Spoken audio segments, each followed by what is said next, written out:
حضرت علی کا قول ہے کہ دنیا کا سب سے مشکل کام اپنی اصلاح کرنا اور سب سے آسان کام دوسروں پر تنقید کرنا۔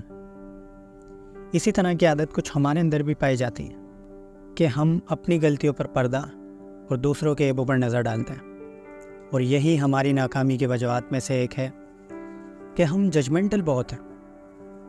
ہم پہلے لوگوں کو جج کرتے ہیں اور پھر ان پر تنقید کرنا سٹارٹ کر دیتے ہیں۔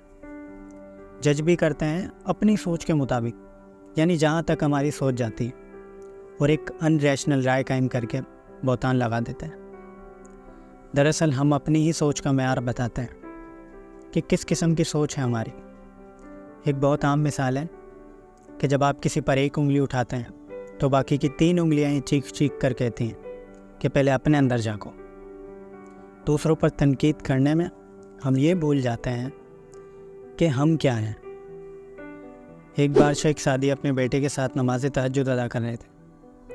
نماز سے فراغت کے بعد بچے کے دل میں سوال آیا اور اس نے پوچھا کہ سب لوگ سو رہے ہیں اور صرف ہم ہی نماز کیوں پڑھ رہے ہیں؟ تو اس پر شیخ سعدی نے جواب دیا کہ اگر تجھے دوسروں کے عیبوں پر نظر رکھنی تھی تو بہتر تھا تو بھی سویا رہتا۔ یہ نہ دیکھیں کہ لوگ کیا کر رہے ہیں، یہ دیکھیں کہ آپ کیا کر رہے ہیں۔ آپ کو یہ معلوم ہونا چاہیے کہ جو آپ کر رہے ہیں وہ بہتر ہے، بشرط یہ کہ اصولاً اور حقیقتاً وہ کام بھی درست ہو۔ ایک شخص نے کسی محفل میں پوچھا کہ ایسا کیا کریں کہ ہماری قوم اوپر آ جائے؟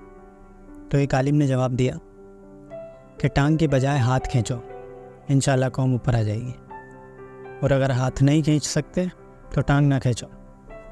جتنا وقت، جتنی ایفرٹ ہم دوسروں پر تنقید کرنے میں، ان کے عیب نکالنے میں لگاتے ہیں، اگر اتنا ہی وقت ہم اپنی شخصیت کو بہتر کرنے میں لگائیں تو ممکن ہے کہ ہم بھی کامیاب اور بہترین لوگوں میں شمار کیے جائیں۔ سچ تو یہ ہے کہ جب آپ خود کو بہترین انسان سمجھنے لگتے ہیں تو پھر آپ کو ہر شخص میں عیب اور برائی نظر آتی ہے۔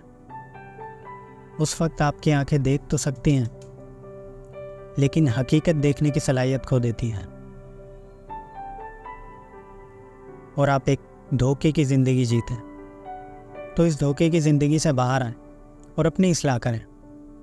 اپنی اصلاح اسی وقت ممکن ہے کہ جب آپ دوسروں کے عیبوں سے نظر ہٹا کر اپنی غلطیوں کو تسلیم کریں، اور اگر ایسا نہ کریں، اپنے اندر کی صفائی نہ کریں، تو ہم مزید جہالت کی تاریکیوں میں کھو جاتے ہیں۔ اور ایسے میں اگر کوئی علم کا چراغ لے کر ہماری رہنمائی کرے، ہمیں راہ دکھائے، تو اس وقت ہم اسی پر حملہ آور ہو جاتے ہیں، کیونکہ اس وقت ہماری آنکھیں حقیقت دیکھنے سے قاصر ہوتی ہیں، اور ہمارا کریٹیکل مائنڈ یہ گمان کرتا ہے کہ یہ چراغ ہمیں جلا دے گا، اور وہی اندھیرے ہمیشہ کے لیے ہمارا مقدر ہوتا ہے۔